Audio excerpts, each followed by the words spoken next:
De hoje foi registrada a primeira morte por varíola dos macacos no Brasil, foi em Minas Gerais. E com o aumento do número de casos, um grupo específico aqui do DF vai atuar no combate à doença a partir da semana que vem. Quem traz detalhes pra gente é a Ariane Bittencourt. Ari, boa noite para você. Boa noite, Portanova, você e a todos que nos acompanham. Pois é, a primeira vítima, da monkeypox aqui no Brasil é um homem de 41 anos, morador de Belo Horizonte, que estava internado na rede pública e que inclusive estava tratando um câncer.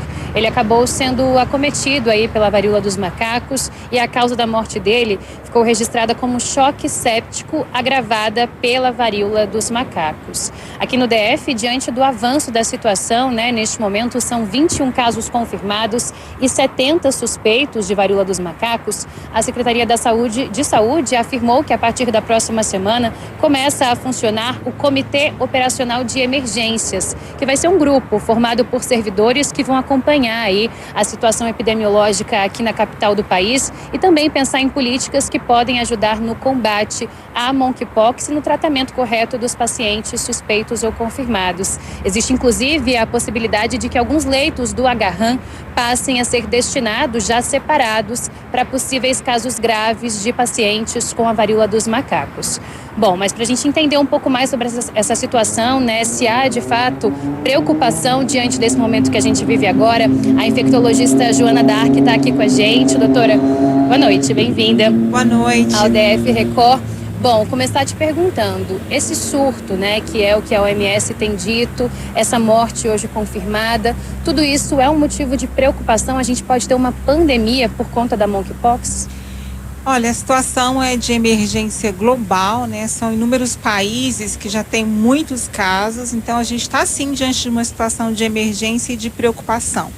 E tudo vai depender da nossa agilidade na contenção da pandemia, a vigilância epidemiológica, para a gente não ter um cenário mais grave. Perfeito. Houve o anúncio hoje feito de que o Brasil está tentando já comprar vacinas. Que vacinas são essas? São as mesmas vacinas da varíola ou são outras diferentes? Para quem elas devem ser destinadas? Então, a vacina é a mesma utilizada já para varíola, de vírus atenuado. Existem novas tecnologias, é a vacina mais refinada, inclusive, mas não tem como produzir em larga escala da noite para o dia.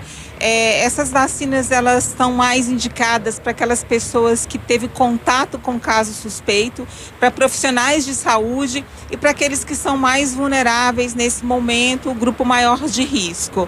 Geralmente os países estão fazendo dessa forma, mas vale salientar que as recomendações podem mudar, porque são recomendações transitórias, segundo a OMS, de acordo com a situação epidemiológica de cada país e de cada momento. Doutora, é inevitável que com a confirmação de uma morte por conta da doença, as pessoas se assustem um pouco mais e se preocupem, O que a gente tem até hoje de dados nos leva a crer que a letalidade da varíola dos macacos é alta, é baixa, esse pode ter sido um caso mais isolado ou não?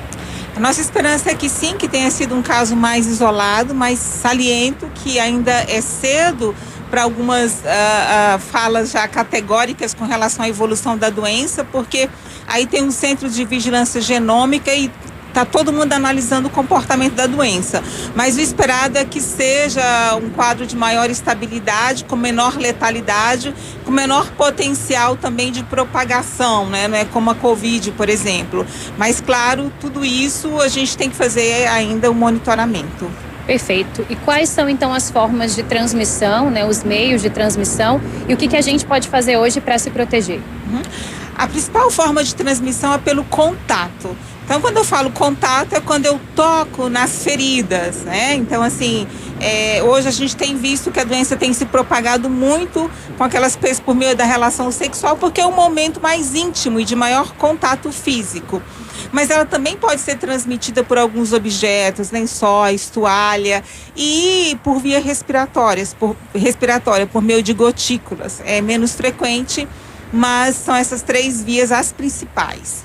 Perfeito. Doutora, muito obrigada pela sua participação, esclarecimentos nesse momento aí de dúvida de todo mundo.